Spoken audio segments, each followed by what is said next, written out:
Então, vamos lá. O Bruno, ele escreveu o seguinte, tá? No grupo do WhatsApp. Boa noite, professor. Uma dúvida. O senhor disse que a pineal é formada por cristais de 3 elementos. A estrutura geométrica espacial dos cristais de óxido de silício, SiO4, fica um átomo de silício no meio e dá um triângulo equilátero com 4 oxigênios em cada ponta e um oxigênio no fundo. Então, é uma estrutura tetraédrica, são 4 triângulos, tá? O óxido de silício. Por isso que os cristais são os melhores condutores e potencializadores de energia que se conhece. Internet de fibra ótica, no nosso celular na tela do computador, é cristal líquido, né? Antigamente, os televisores tinham válvulas, e hoje foram substituídos por microchips, tudo tem cristais. Ignorar os cristais é ignorar a própria vida, que os nossos hormônios são cristais líquidos.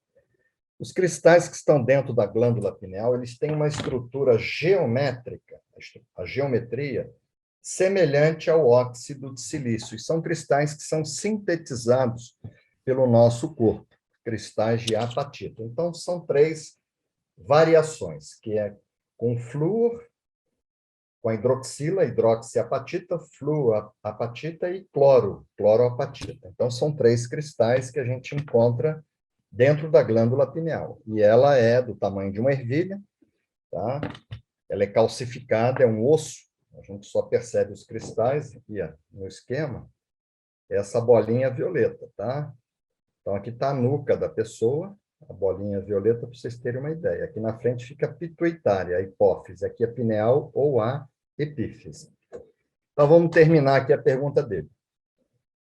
Então, são 3 cristais, tá? Se não me engano. Levando isso em consideração, juntamente com a pesquisa do Dr. Massaro sobre a influência vibratória das emoções sobre a nossa água corporal, e o que prega filosofias milenares sobre manter um estado mais constante de alegria, aceitação, gratidão, poderia-se dizer que afetaria a forma, modelagem desses cristais.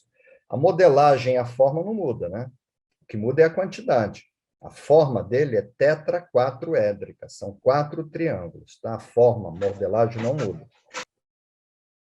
Desses cristais formadores da pineal. Portanto, uma maior ou menor sintonização com o todo, ou seja, um desenvolvimento ou subdesenvolvimento dessa glândula. Olha, o que acontece, o que a gente percebe, o doutor Sérgio Felipe, ele pesquisa isso, né? Que as pessoas, a glândula pineal, ela tem o mesmo tamanho, é uma ervilha em todas as pessoas, aquele tamanho, um grãozinho de feijão. A variação entre as pessoas é a quantidade de cristais que se encontra dentro dela. E a quantidade de cristais está diretamente ligado ao processo evolutivo da pessoa.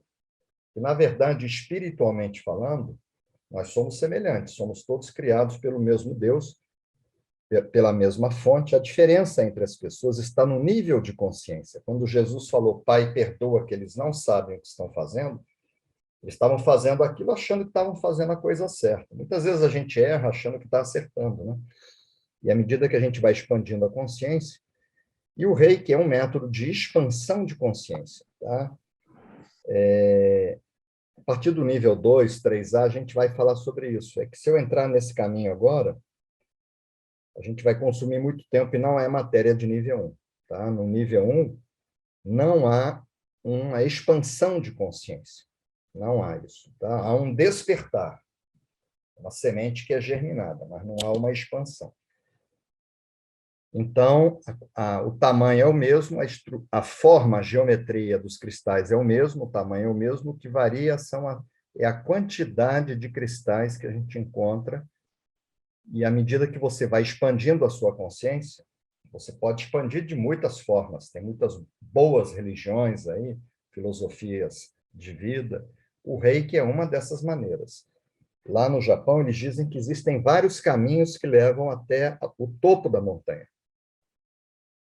O topo da montanha é você iluminar, né? Atingir o nirvana, né? O satori, no Japão, a iluminação. Buda não era o nome dele. Buda quer dizer iluminado, né? E o nome dele era Siddhartha Gautama, ele iluminou. Então, existem vários caminhos de iluminação. Só que eles dizem que você deve seguir um, que se você entra num, volta, entra no outro, volta, entra no outro, volta, você não chega lá em cima. Então, você escolhe um caminho que toque seu coração e siga ele. Então, essa é a pergunta do Bruno, não sei se eu respondi, tá?